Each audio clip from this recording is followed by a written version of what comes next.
आम आदमी जब इस अदालत की चौखट पे जाता है तो उसे विश्वास होता है कि न्याय जरूर मिलेगा। जैसे ऊपर वाले के दरबार में देर है अंधेर नहीं, ऐसे ही ये माना जाता है कि समय भले लग जाए लेकिन अन्याय नहीं होगा। और समय समय पर जुडिशरी ने अपने इस भरोसे को, विश्वास को और मजबूत भी किया है। लेकिन हाल ही में घटी कुछ घटनाओं के चलते देश चिंतित है और फोकस जुडिशियल रिफॉर्म्स पर है।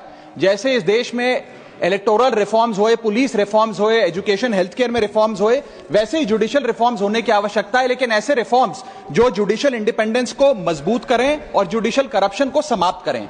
इस विषय में दो महत्वपूर्ण मुद्दे उठाना चाहूंगा, अपॉइंटमेंट ऑफ जजेस से लेकर रिटायरमेंट ऑफ जजेस तक।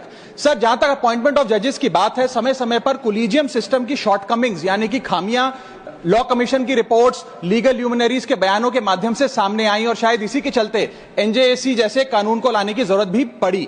लेकिन अब समय आ गया है कि कोलिजियम स्वयं ही अपने आप को रिफॉर्म करे, अपने आप को रीइन्वेंट करे, ताकि दो चीजें जिसको लेकर लैक ऑफ ट्रांसपेरेंसी और लैक ऑफ पब्लिक स्क्रूटनी, जिन दो विषयों पर कोलिजियम सिस्टम की को क्रिटिसाइज किया जाता है, उसे दूर किया जाए और एक इंडिपेंडेंट ट्रांसपेरेंट प्रोसेस बने जिसमें सीनियरिटी पर, मेरिट पर और इंटेग्रिटी के आधार पर नियुक्ति हो। इस संदर्भ में एक सुझाव लाया हूं सर। आज से पहले एडवोकेट्स को सीनियर एडवोकेट्स डेजिग्नेट करने के लिए एक बड़ा ही ओपेक सिस्टम चला करता था, लेकिन सुप्रीम कोर्ट द्वारा खुद जो गाइडलाइंस लाई गई, आज उसके तहत किसी भी व्यक्ति को अगर सीनियर एडवोकेट बनना है तो उसके लिए एक ट्रांसपेरेंट पॉइंट बेस्ड प्रोसेस है, जिसमें आपसे आवेदन पत्र लिया जाता है। उसके बाद आपकी number of years of practice, pro bono matters कितने किए, कितने रिपोर्टेड जजमेंट है, उसके आधार पे आपको नंबर देकर, पॉइंट देकर आपकी नियुक्ति की जाती है। इसी प्रकार से एक transparent point based, merit based system अगर कोलिजियम सिस्टम लाए तो जजों की नियुक्ति में देश की जनता का और विश्वास बढ़ेगा।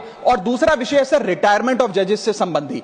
इस देश में एक चलन चलता आया है कि रिटायरमेंट के बाद सरकारें जजेस को एग्जीक्यूटिव या एडमिनिस्ट्रेटिव रोल में नियुक्तियां देती हैं, जिसके चलते conflict of interest, executive interference in judiciary और influence over pre retirement judgments के कई सवालिया निशान खड़े हो जाते हैं। मैं चाहूंगा कि पोस्ट रिटायरमेंट जॉब से संबंधी कुछ रिस्ट्रिक्शंस लाई जाएं। जैसे इस देश में article 148 of the Indian constitution साफ तौर पे कहता है कि सीएजी यानी कि controller auditor general of India की रिटायरमेंट के उपरांत, कार्यकाल की समाप्ति के बाद उन्हें किसी भी सरकारी पद पे कोई राज्य या केंद्र सरकार नियुक्त नहीं कर सकती।